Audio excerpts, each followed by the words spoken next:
Hey guys, and welcome to Rohan's Corner, and this is a very special edition, the review of Transformers War for Cybertron Netflix Earthrise series, which came out just a couple of days ago. Hopefully you've all had a chance to catch the show. If you haven't, then there are very sort of loud spoilers in this video, so it's up to you if you want to continue to watch or not.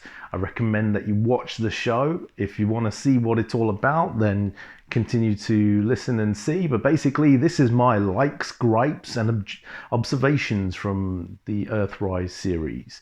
So let's get straight into it, shall we? Coming off the back of Siege, we'd had a really good series, all based on Cybertron. We saw some great fighting, we saw some character development, we saw some very slow voice acting, and we saw a very slow plot in the first few episodes. Earthrise picks up pretty much just where Siege left off, and there are some differences. I'm not going to go into every single nitty-gritty bit on this series. I've picked out my likes, gripes, and observations for the main pieces that I think were in this series. So let's start with the story, shall we? So the story picks up right from where Siege left off. The Autobot arc is floating in space. For some reason they're motionless. We never actually understand why. And then we have to get from that perspective all the way to Kingdom. And we all know Kingdom is coming. We know Kingdom is the final chapter of the trilogy. So how do they get from Cybertron to Kingdom and incorporate Earthrise somehow? And I think a lot of us had ideas of how that would happen. Maybe they would go straight to Earth. Maybe there would be some way to incorporate Earth in this series. And actually, for some reason or other, I don't know why, maybe it's to do with timing, maybe it's to do with plot, the writers decided, let's just forget about Earth for the whole of Earthrise. Let's just have the whole thing in space. And don't get me wrong, I like the fact that the next chapter is all based in space, and most of it takes place as the Autobots are trying to get to the Allspark. The Decepticons actually start 50% on Cybertron, which I really enjoy, the parts that are still on Cybertron, continuing the Siege storyline. However, there's nothing to do with Earth in this series, so if you're expecting that, then expect to be disappointed, I'm afraid. So it's messy. They've tried to put some story in there, and they've tried to make it interesting in the meantime, but realistically we know in our minds that nothing's going to happen between leaving Cybertron and getting to Earth. And so for me, the best parts are the bits on Cybertron, because we see the elite group of Elita 1, Jetfire, Red Alert, and Chromia doing their hit-and-run tactics, rebel attacks on the Decepticons, unrest within the Decepticon ranks, and Megatron really struggling with the ethics of shutting down the world, shutting down the Decepticon ranks and Autobots to feed the continuation of that planet. And, you know, ultimately, I think Shockwave has a big part to play in this with some great schemes. There's a lot that's going on here which is good, and especially the bits where Megatron is talking to Ultra Magnus' head. That's fantastic for me. I really enjoyed those scenes.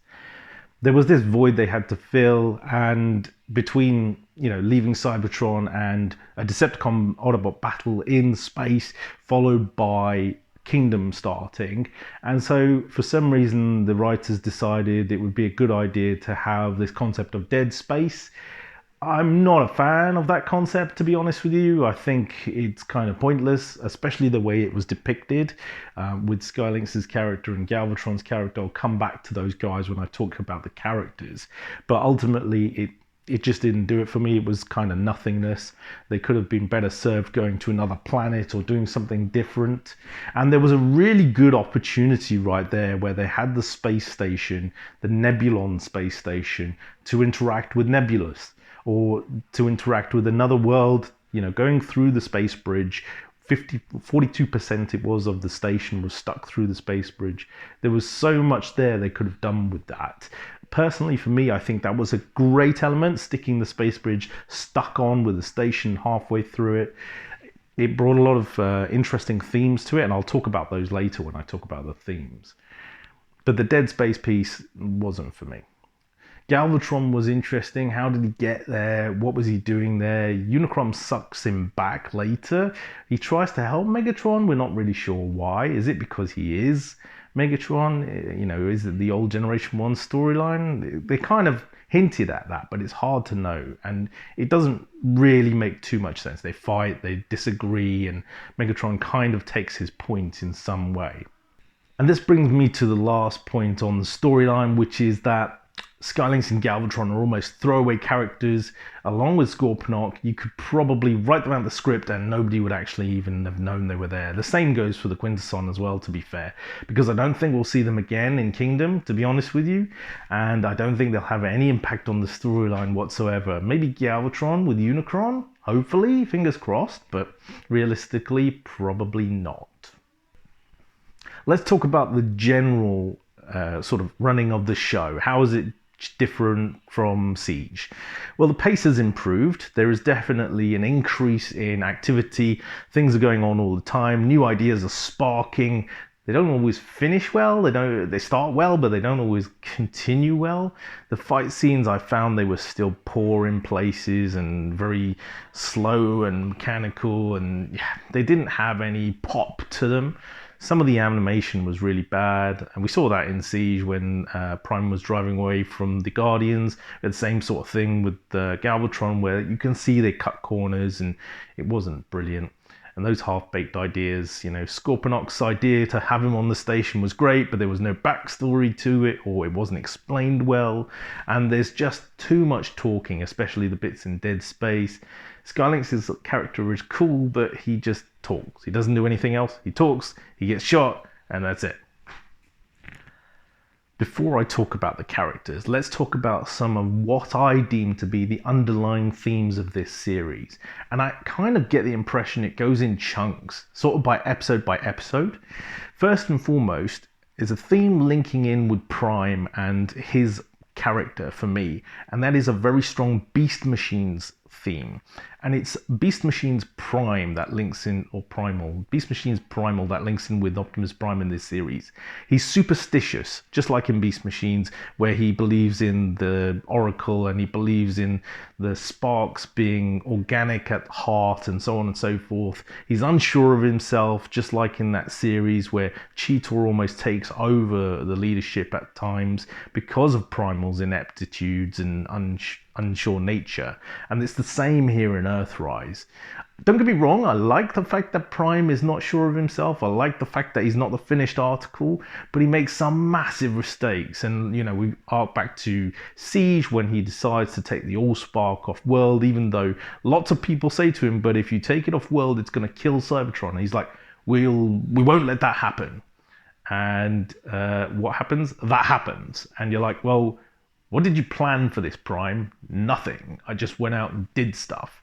And it's kind of like, I kind of wish that Ultra Magnus had been there to guide him in that way. And I'm not sure Bumblebee has enough experience to be able to do that yet. So it's difficult for Prime. And so he's always putting people in danger. And it's not, it's a different arc. It's good and it's bad in certain ways. But it's an underlying theme, and I got that theme from Prime definitely, and the way he behaves. The next theme I got was a Lost in Space vibe, and it's all to do with the Nebulon station and the fact that they're going through a space bridge. Part of the ship is stuck in a different area of space and is deserted. All of these concepts come back to similar pieces in Lost in Space, and it had a roaming monster on board, very similar to, you know, the Doctor in Lost in Space, which was great. I thought they could have done so much with that. They could have had the 42% of the station that was in the other portion stuck in another time zone. Maybe that was linked in with what had happened with the space bridge and why it was always on. Maybe Galvatron could have been there instead of just turning up from nowhere and being recalled by Unicron. Maybe he could have made his way onto the station on that side but couldn't come across for some reason. That could have been cool. And they could have done so much with Nebulos, the planet itself, you know, put on some residents, put on some of the Transformers they didn't show in this series. If we look through the toys that were released in Earthrise, we got in the series. Scorponok, the Titan class, Skylynx, the Commander class. Most of the leader bots are all there. Double Dealer and Astrotrain shows up, but let's not go there. He's literally there for one scene just again. And then you've got people like the Voyagers, mostly are all there. But the Deluxes, there's hardly any of the new characters there at all.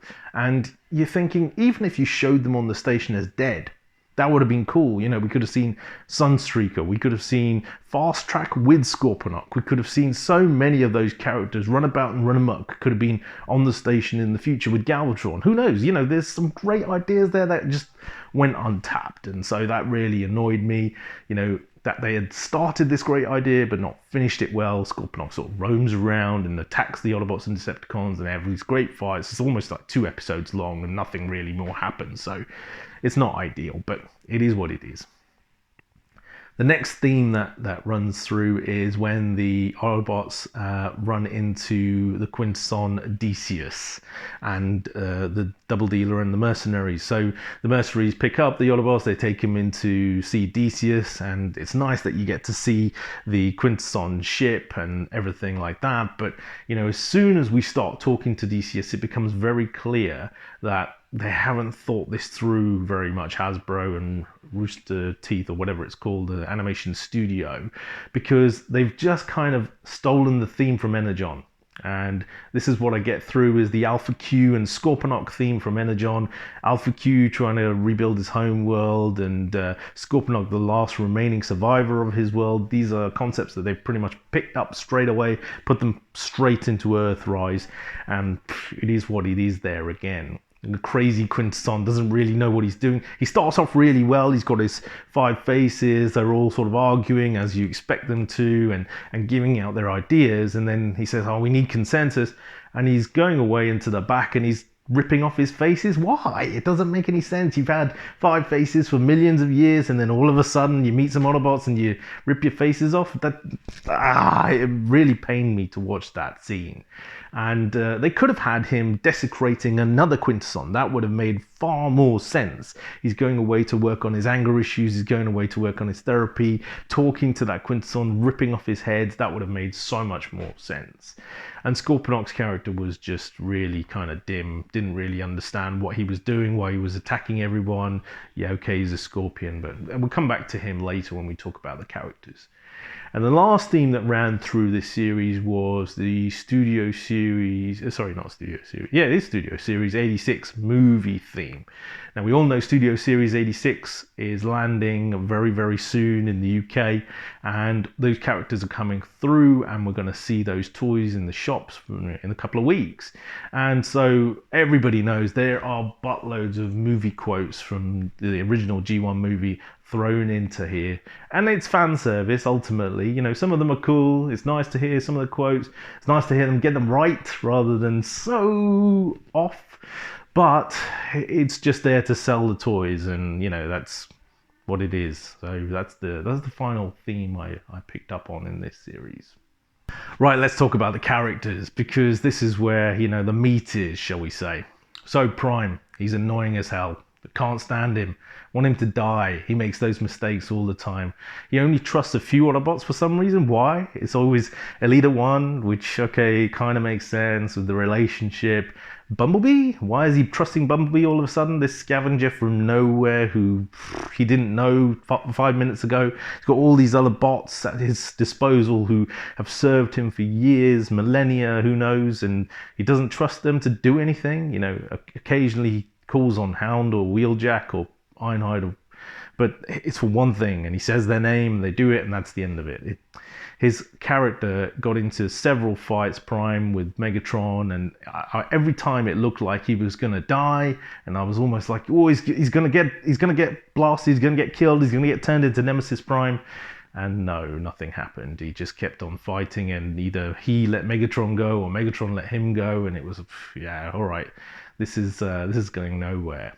So that's Prime. He is what it is. Can't do much about it. Hopefully it improves in the next chapter, the last part, shall we say, Kingdom. And then we have Bumblebee. And I don't know about all of you, but Bumblebee came across to me in this series as almost like a completely different character to the first one.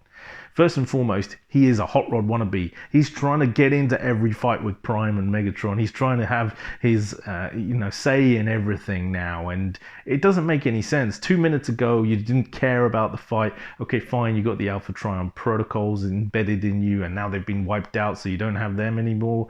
But all of a sudden, you've gone from scavenger who doesn't care to I want to be foremost and front in this fight. It doesn't make any sense to me. And so he wants to be at the front. He wants to lead, and that's kind of good in a way. I did feel at some point that when the Matrix was taken out of Prime, that maybe Bumblebee might actually inherit it, and who knows, maybe that will happen in Kingdom. We'll have to see. But yeah, Bumblebee's character is certainly different, and that's good. That's something that we haven't seen before, so that's cool. I just don't like the fact that it's so similar to Hot Rod in many ways. Alita 1. So many people have been going on and on about how she's this amazing, great character. And she's good, don't get me wrong. Is she a leader? Not for me. She's a soldier. In fact, in my opinion, she is pretty much a swap out for Ultra Magnus. In fact, I could swap them both, put Alita's head on Megatron's table and put Magnus in charge of the bots on Cybertron, and nobody would bat an eyelid, in my opinion. Yes, she's got a little bit of female femininity in the emotion and so on and so forth, which is different, but for me, I'd preferred Magnus, to be honest with you.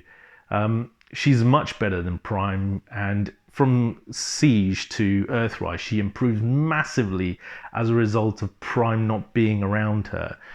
She's not whiny anymore. She's not getting distracted. She just gets on with it. She's not questioning orders because she's giving them now. But ultimately, she questions herself in the first couple of episodes, and it makes sense. And she bounces off of Jetfire at that point, and that's quite cool. I like that.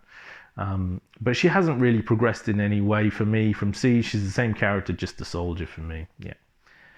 Jetfire, I expected more from Earthrise, but it's difficult because he's marooned on Cybertron with the combat team there, and so he shows off his brute strength. We see some great fight scenes. Some of them are samey. He's up in the air, he slices through another Seeker.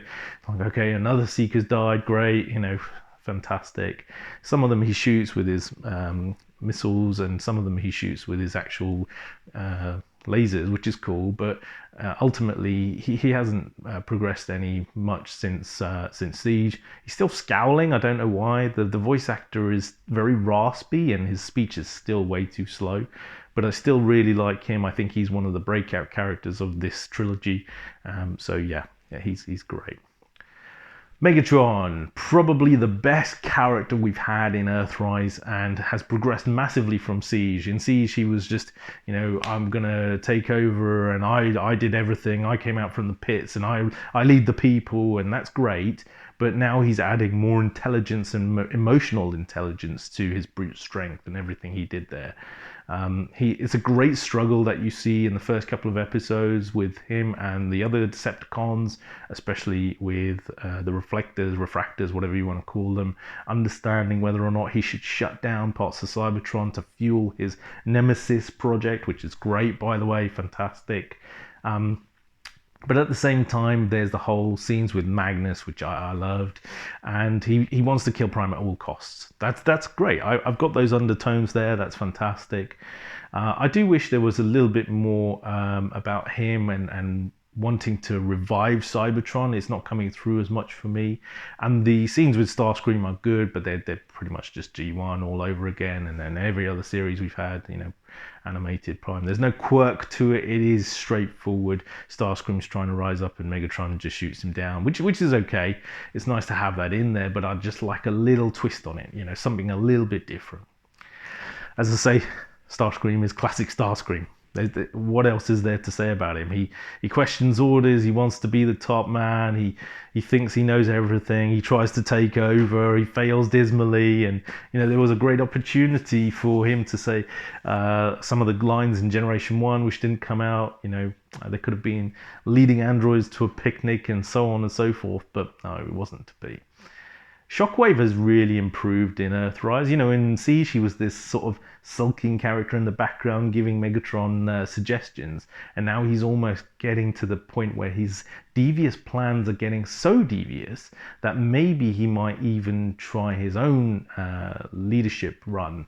And the fact that he's still on Cybertron, well, we think, because we didn't really see him. We saw an entity that looked like him and then fought with him, and yeah, so he is still on Cybertron.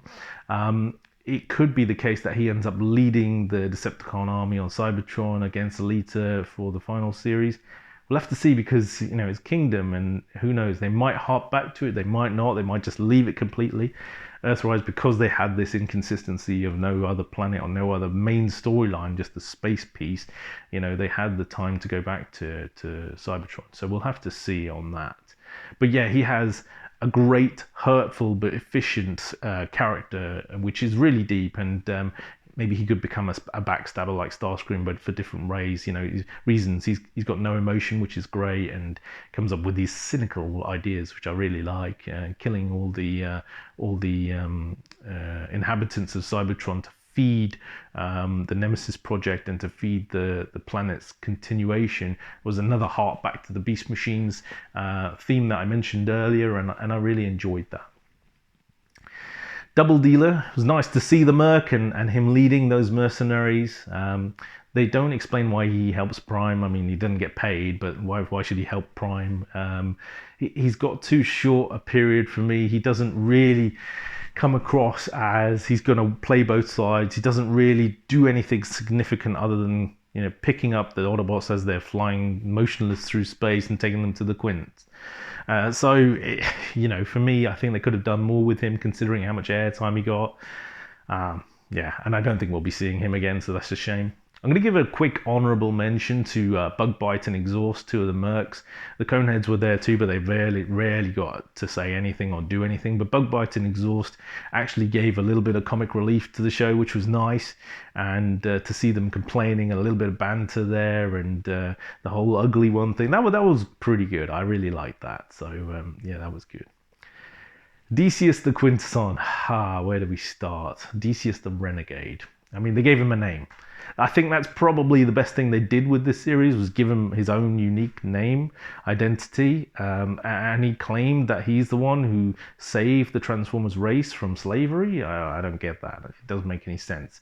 What was Alpha Trion doing, and how did that plug into it? Is he just lying? It's really hard to understand. So, you know, we've talked about how he's cutting his faces off, why he does that, don't understand. And yeah, his character was kind of throwaway for me. If he wasn't there, I wouldn't have known any different. It would have been nice if the planet was Quintessa rather than just some unnamed planet. But hey, you know, it is what it is. And Scorponok, what a big lump he is.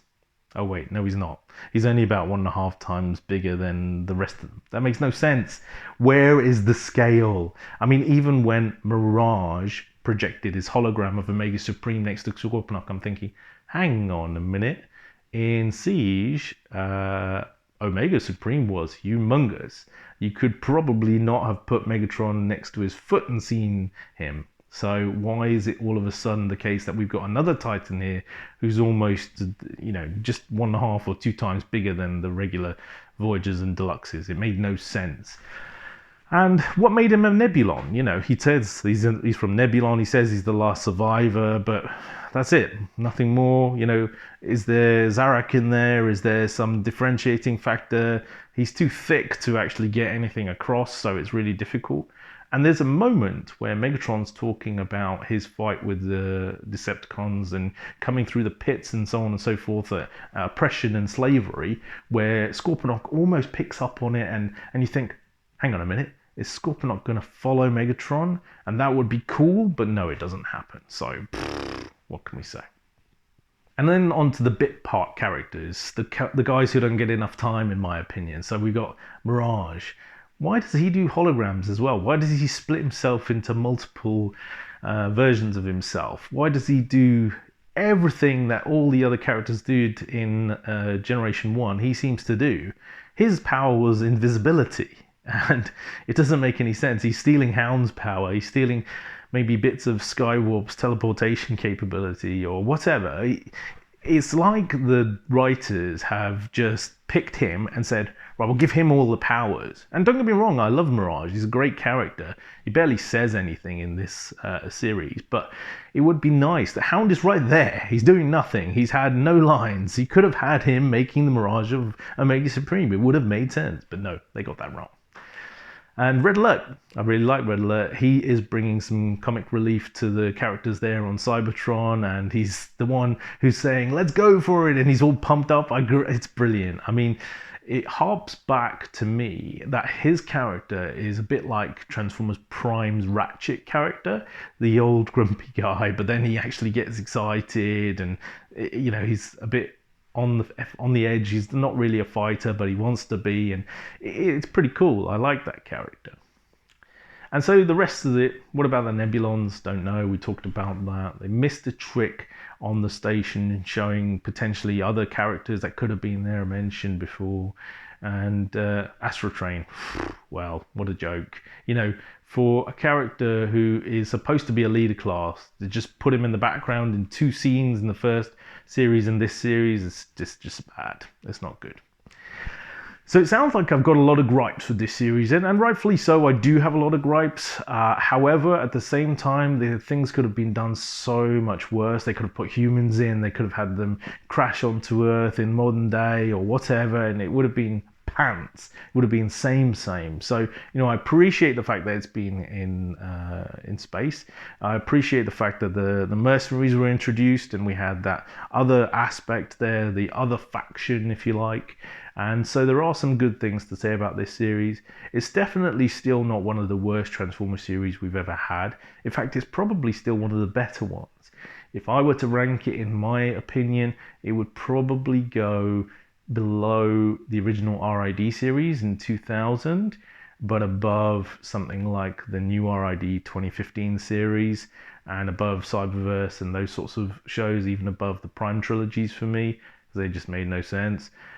So I would probably put it around 7th for me, where Siege came very, very high up for me. I put it bang 2nd.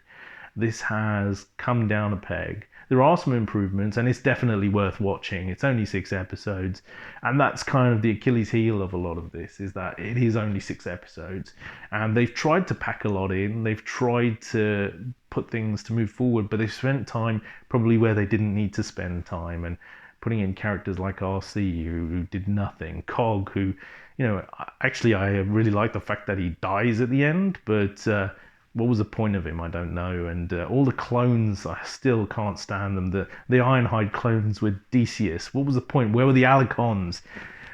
So many things they could have done to just make it that little bit better, would have pushed it that little bit higher up the list for me. But ultimately, it's not bad, it's good.